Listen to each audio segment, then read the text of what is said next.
do you stay awake at night worrying or weeping? Got some good news. This episode is just for you. Let's talk about it with Tish Harrison Warren. He's an old white guy, an author, broadcaster, and seminary professor who's sick of religion.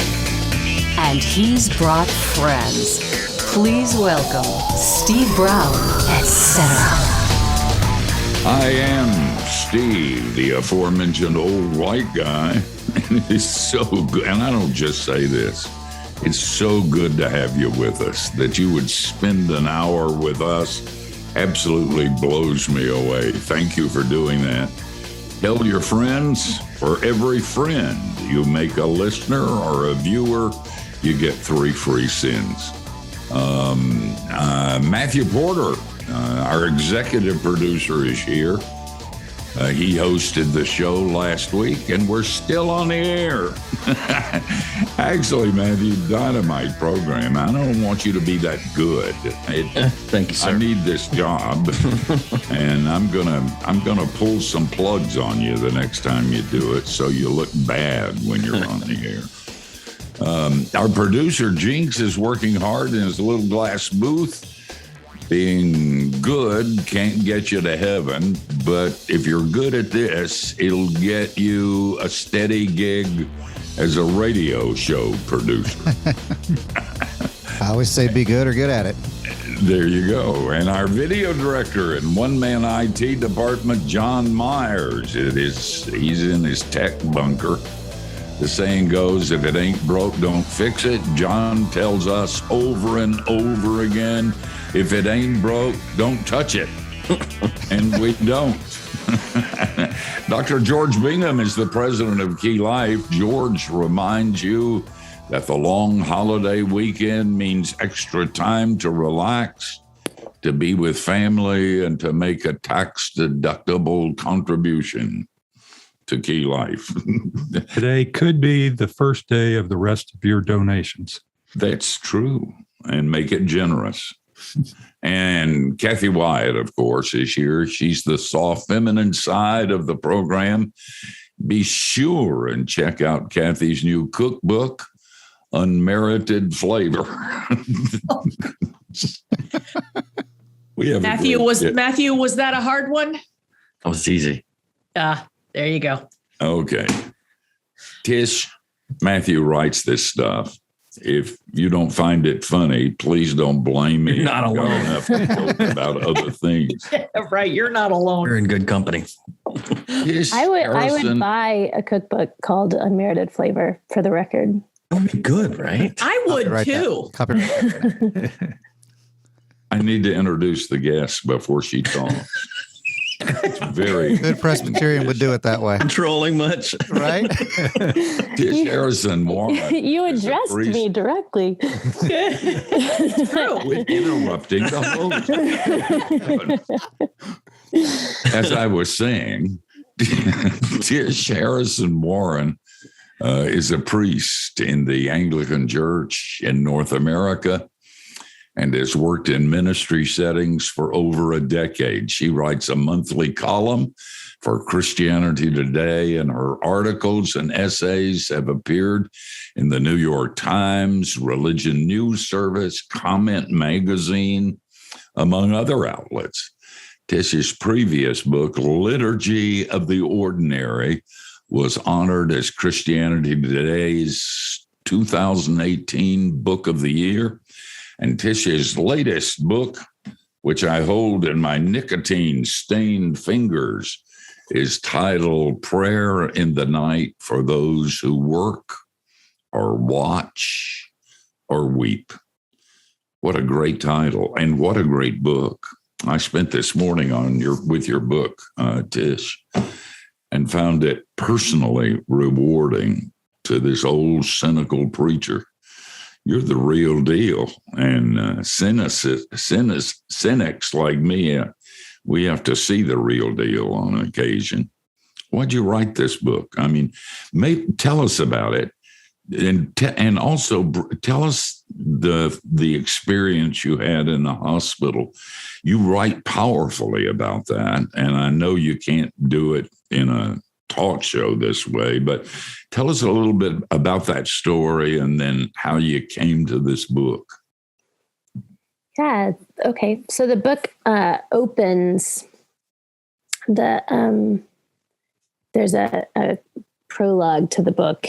And it opens with kind of me being in the middle of a crisis, which was, as you said, I was in the emergency room. I was having a miscarriage. And this particular miscarriage was really medically fraught. I started hemorrhaging. So we had to rush to the hospital, and I had to have surgery. And in the middle of that, I mean, it was less than a month from when my dad passed away.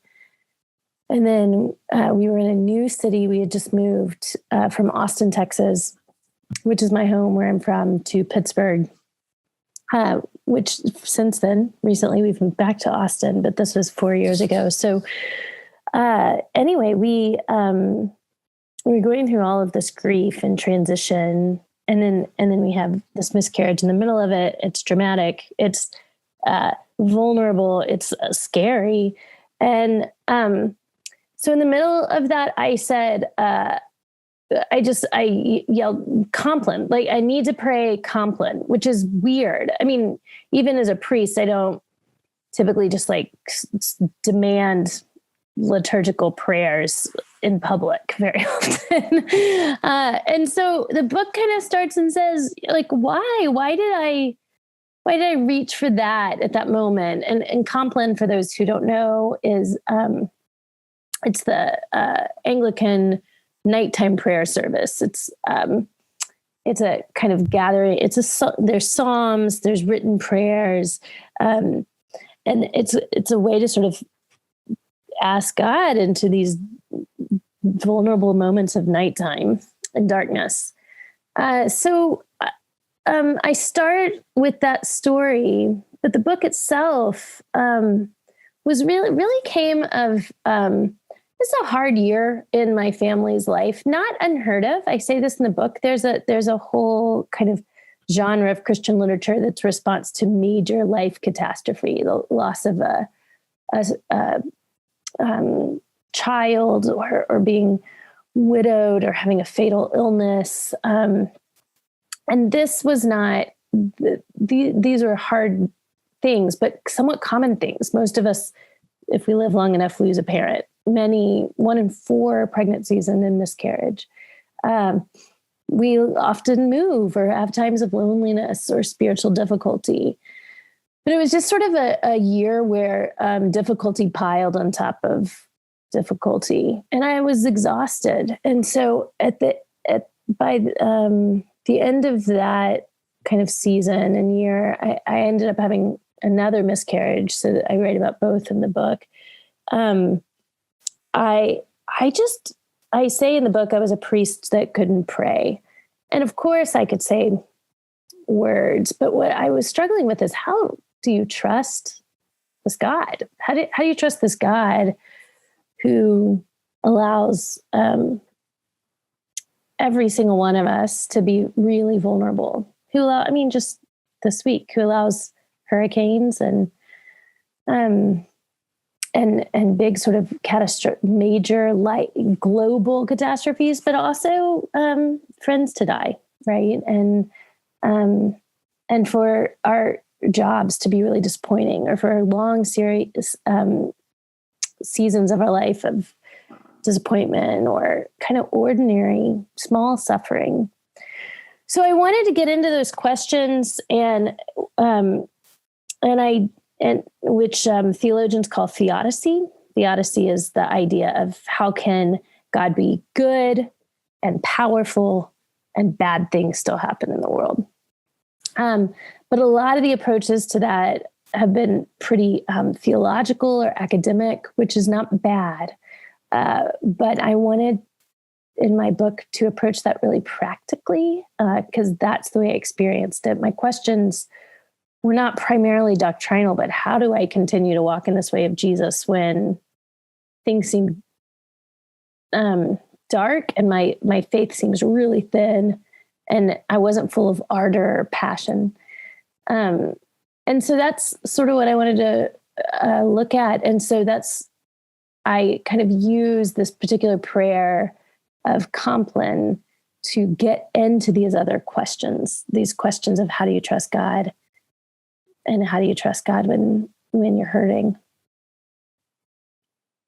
Tish, this book was written, the manuscript, before the pandemic, and you make note of that in the beginning of the book. But I want you to know, if you've gone through this pandemic, this is your book. If you know the darkness of the night and all that means, then this is your book. My mother, on her dying deathbed, told me when she died the way a godly woman should die, I wanted to call my friends. She told me one time, son, I can handle anything when the sun comes up, but the demons come at the middle of the night. That's what we're talking about with Tish Harrison Warren. You got to get this book. Pray in the night for those who work, who watch and work. We're out of here, but like Jesus, we're going to return, so don't go anywhere.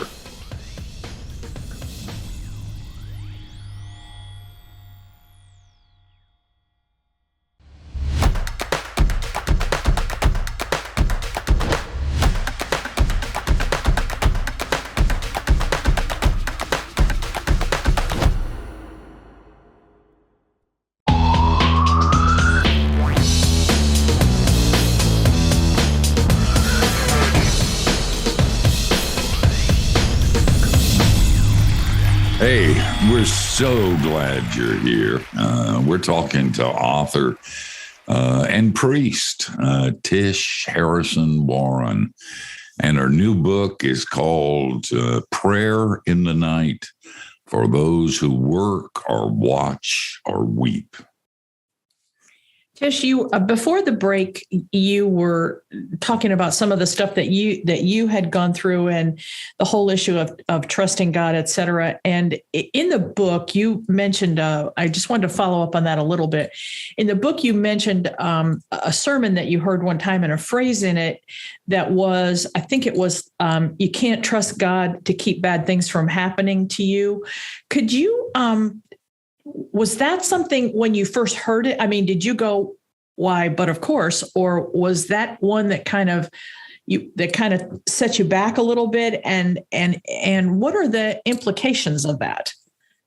Yeah, I thought about it for years. I mean, it on some level, of course we know that we know that we can't keep God, most of us, unless you've really bought into some kind of prosperity gospel that says that God's job is to keep us healthy, wealthy, and wise as long as we have enough faith. Then we know God does not keep all bad things from happening to us. But it's almost it was something about, we don't say that out loud. I mean, I think that these are the things that we don't say about God. And it was in a sermon, and it was right after that church had endured a really difficult tragedy, a loss of a little boy who had drowned. And so I knew, and I say in the book, of course I knew this, but some kind of wordless place in my heart hoped that God would, that somehow if I kept my end of the bargain, and I was faithful and I prayed enough and I believed enough, that God would make my life turn out okay, or turn out like I'd hoped, or that my dreams would come true. And this was all inarticulate. This was all under the hood of my conscious thought. But something about Hunter my pastor and mentor at the time saying this so just so clearly. You cannot trust God to keep bad things from happening to you. Challenged me. It sort of broke my heart. But it was true. And so this book in many ways is me wrestling with that idea. If we can't trust God to keep bad things from happening to us, how do we trust God at all? And of course, that doesn't mean that God doesn't keep bad. I mean, God keeps bad things from happening to us all the time, right? And I say this in the book. I mean, I'm breathing in and out today. I'm talking to you lovely people. None of us get, by God's mercy, we don't get the judgment we deserve, right? And so, but God does not keep all bad things from happening. And tragedy comes to all of us. And so this book is kind of wrestling with this thing that seems obvious, but also how do we continue in the midst of it? And that we don't often say aloud. I think that we try to soften the edges of belief in God. I think we try to make darkness not quite as dark as it is. But I think if the church is not really, really honest about how truly broken things are, we end up being dishonest about what the Christian life is actually about, what faith in God is actually about in the middle of it. My husband talks about, and then I'll stop him talking too much, but he often tells me, Tish, God doesn't need your defense. But I often feel like it's my job to kind of put spin, to be God's PR team. So it was really just Hunter saying that so starkly that it just kind of shook me. Yeah. You know, and one of the things that stuck with me along these lines was a long time ago. It was actually Mr. Rogers that had said it, and I don't know if it was the little cat in the puppet part that had asked the question or what, but he says in a tragedy, always look for the people that are helping, and I have to look at it from an angle of when God does allow bad things to happen, His end result is the people that are helping. When you look back on these tragedies and the closeness of people that have come together because of it, and those results. So we have to understand that God has got a much bigger plan than just that hurricane or that tragedy. Yeah. That's good. I'm almost ordained. That it brings the people of God together as well as us before the throne. I've seen that happen all the time. I hadn't thought about it that way. Matthew? Yeah, I mean, the issue that you're talking about is in one of the aspects is pain. And I had an incident this weekend. I was cutting down some trees in our yard, and I won't go into the details, but I was trying to get the chainsaw unjammed, and I may or may not have fallen and additionally burned my leg. It was a manly injury. Let's just leave it at that. It was awesome. But in those moments where there's pain, means clumsy. yes, one of the reactions is you're disoriented.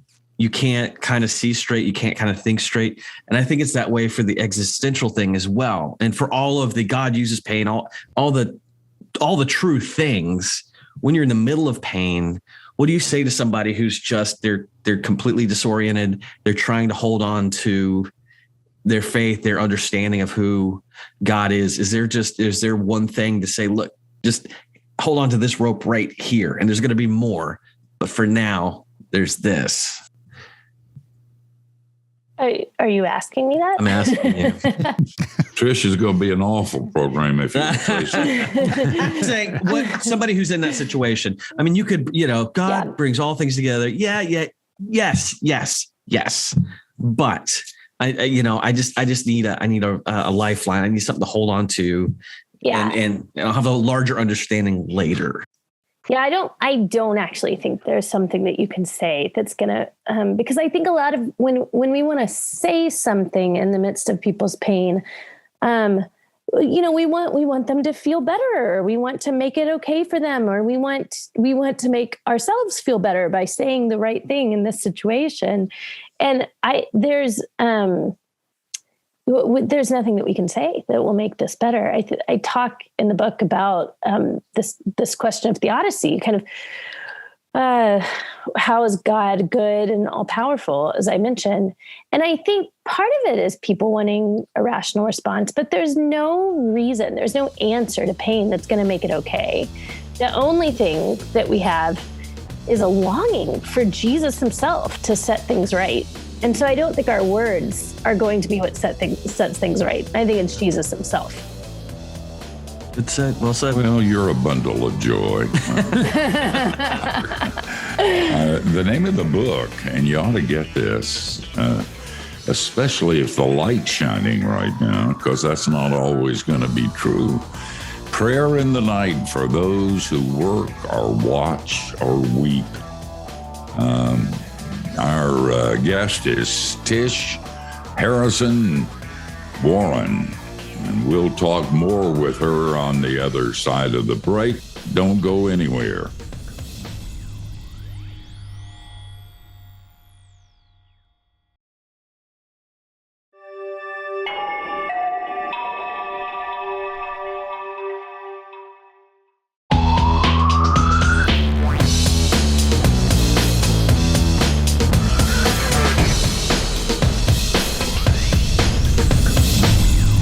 Hey, thanks for joining us. We're hanging out with Tish Harrison Warren. You can keep up with her at tishharrisonwarren.com, on Twitter at Tish_H_Warren. That's it. That's it. Tish, before the break, we were talking about classically the phrase, the problem of pain, and how when you're in the middle of it physically or otherwise, you can kind of get disoriented. You don't know which way is up, and you're grasping for some semblance of orientation. And you had started talking about, what do you say to that person? And maybe saying something is not the ultimate,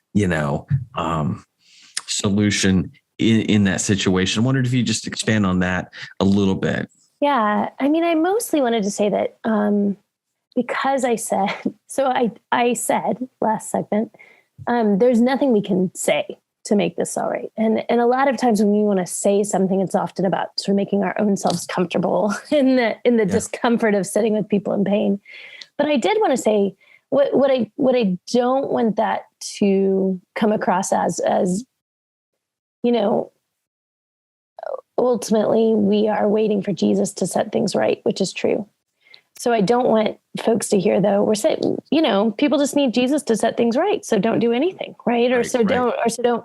So what I'm saying is, I'm not sure there's something we can say, but I do think that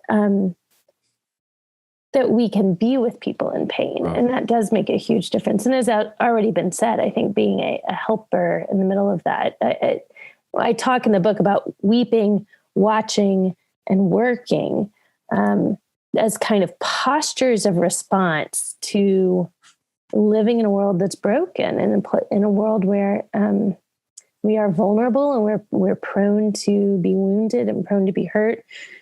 So part of the work that we are called to in that is to be with those in pain and to alleviate pain, to be comforters in the midst of that. I had a friend pass away this last Monday, and watching the way that folks came around his wife and carried that family and took care of them in lots of really practical ways. And I think all of that is part of the work of redemption, the work of light in the midst of darkness. So I don't mean we can't do anything. I just meant very specifically, there's nothing I'm going to be able to say to my friend's wife to make this okay, or to sort of tie this in a theological bow. And of course, we preach the gospel, and we do that when we're times of joy and times of suffering. But I think ultimately, there's just no kind of pat Christian answer for this.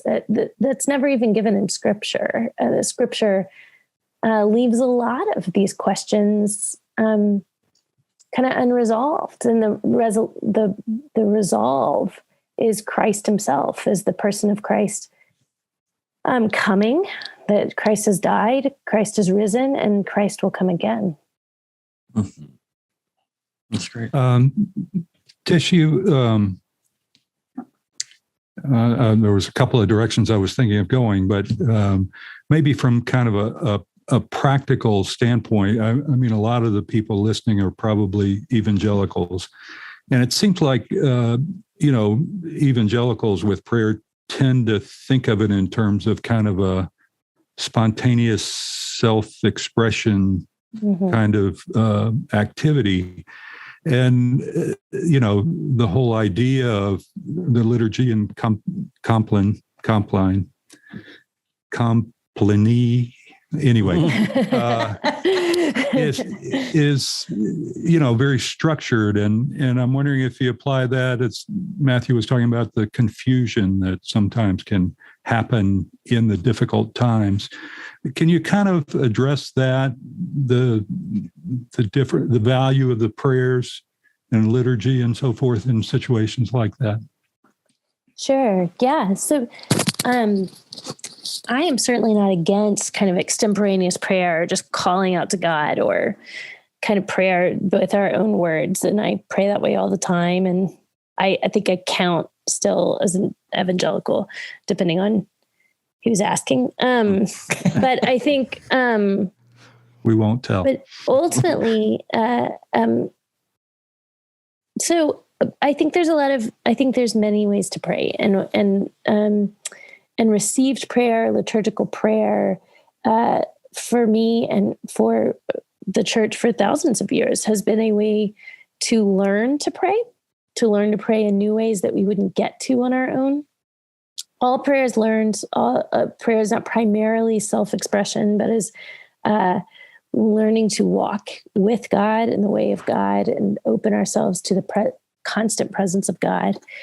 But also, I think, especially in times when we are weary and broken, and when our words fall short and we're exhausted, these prayers allow us to throw ourselves on them like a lifeboat or a life raft, and not just rely on kind of our own spiritual power and sight in that moment.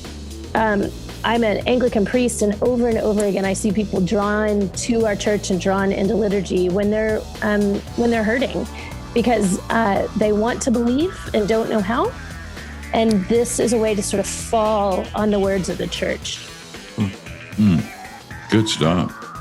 I one time visited a woman who was dying, and she was Catholic, and her priest prayed a prayer from his little book.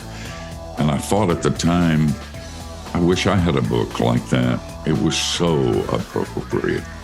Hey, we're going to come back and talk about this more. If you come back, you'll get 3 free sins.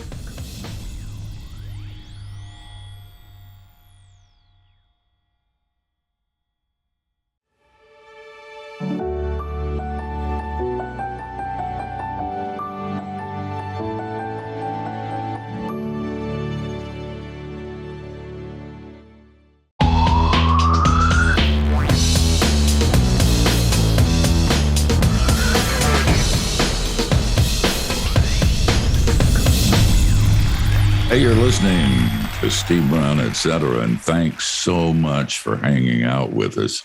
If you haven't heard, the new edition of the Key Life Digital Magazine is now available.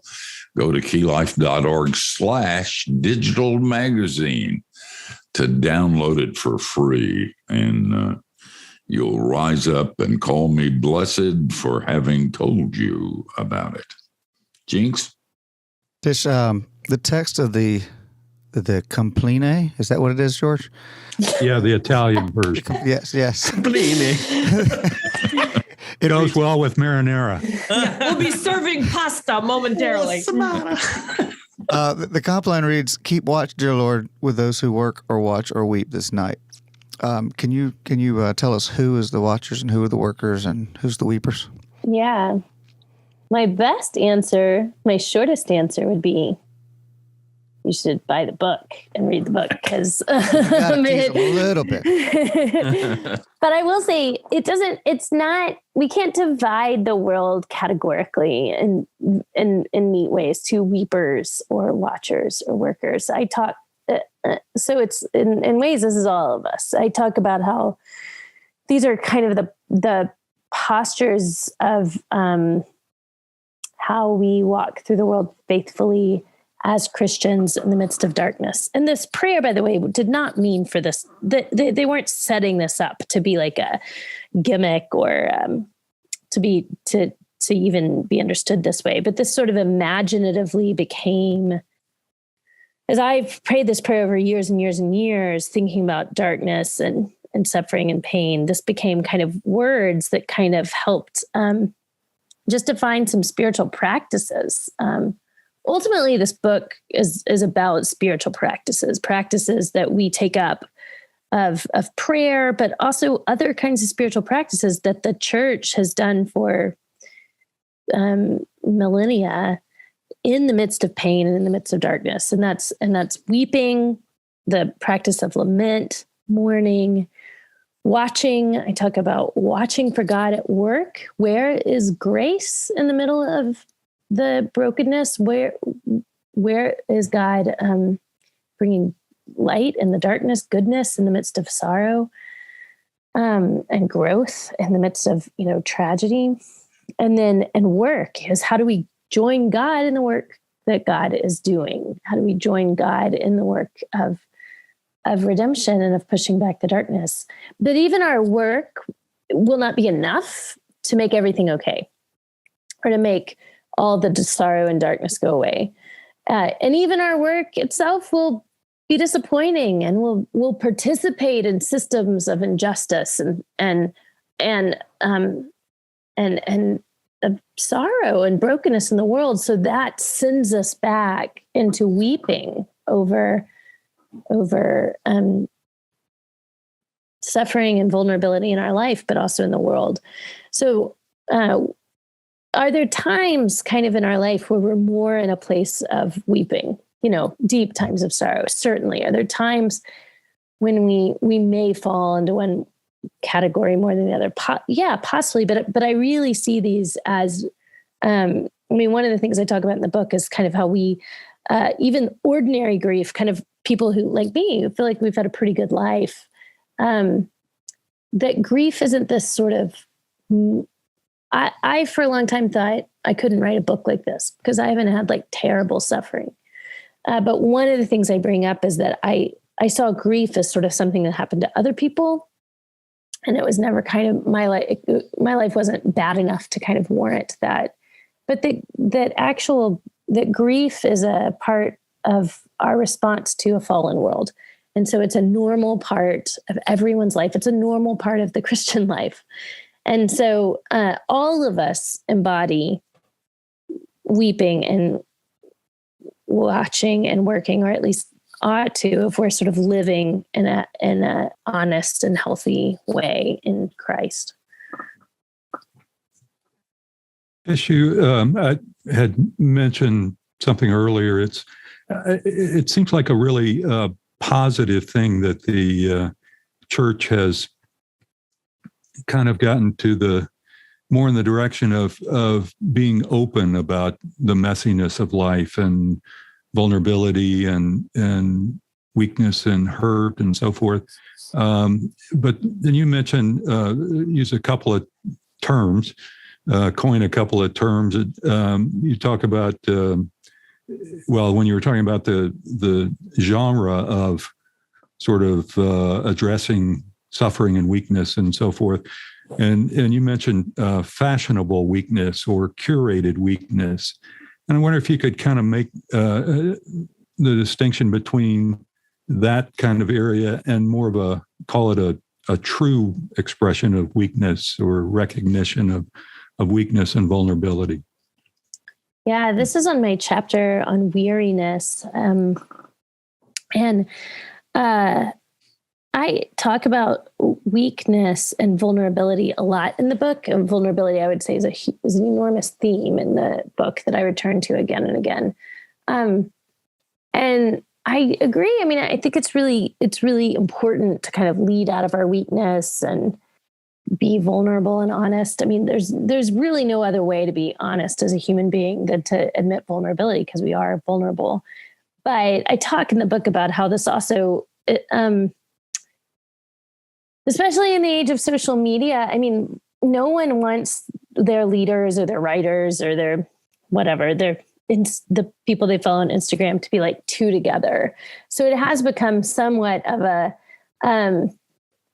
it's a marketing help. It's a brand help to sort of curate messiness. This is sort of there's like a whole genre of female literature that's like, I'm a hot mess, right? Like I'm falling apart. And female Christian literature.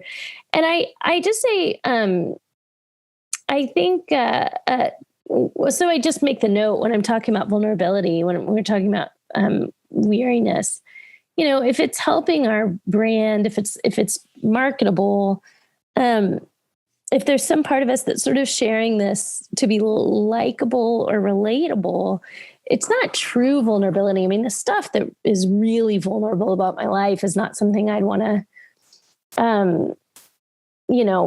tweet out or share on the radio. It doesn't make me look good, right? Like, I mean, something. The stuff of me that, my husband and best friends and children see, even the stuff that's kind of most vulnerable about me are the things that I can't curate well, right? It's the parts of me that I can't market well. It's the parts of me, what am I trying to say here? It's the parts that slip out, right? It's the parts that are real and honest, but unmarketable. Yes, you're a delight, and you're authentic even when you confess your inauthenticity. Thanks for being with us for this hour.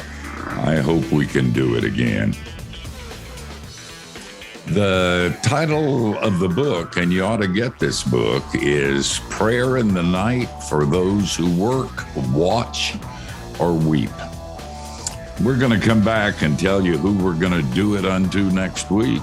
And you're going to be absolutely blown away, amazed, excited.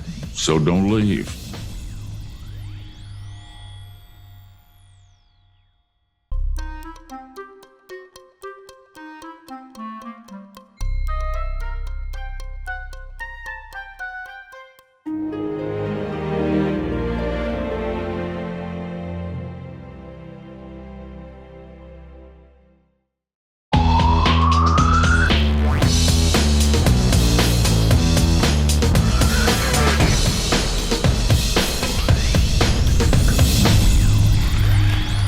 Well, that's a good hour. Tish is a very authentic, real, and a contemplative. And this book is one you ought to have, and you ought to read it before it gets dark. It's probably too late if it's already dark and the demons have come. But get the book. It's a very good book. It's called Prayer in the Night. I need to say a word about grace. If you're not liturgical, you memorize scripture verses. If you are liturgical, you memorize the liturgy. You do the Compline thing, and it kind of gets you through. But the danger is thinking, oh, man, if I say the verse wrong or I get the liturgy backwards, then it's not going to work. That's not the Christian faith. That's magic. And we're not into magic. The Christian faith says, of course, you're going to get the verse wrong. Of course, you're not going to get the liturgy right every time. And of course, you don't have a whole lot to bring before God and complain and ask him to fix. So you got to fall back on grace. And when it's really dark and it hurts, the lament of your heart sometimes, God, this hurts like sand, and I want you to move it. And if you can't, you got to give me, that's enough. Anne Lamott said she prays three kinds of prayers. The first one is, help me. And the second is, help me right now. And the third one is, thank you. There's something about God who visits the dark places of our lives. Larry Crabb says that you shouldn't run from them. You ought to run to them and probe the darkness until nothing will fix it except God. I don't like that.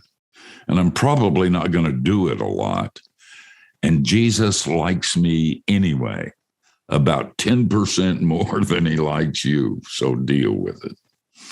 Kathy, who's going to be on next week? Next week, Adam Ramsey is going to be with us. He's an Aussie. So we're going to be talking to Australia next week. His book is titled Truth on Fire, Gazing at God Until Your Heart Sings. Huh.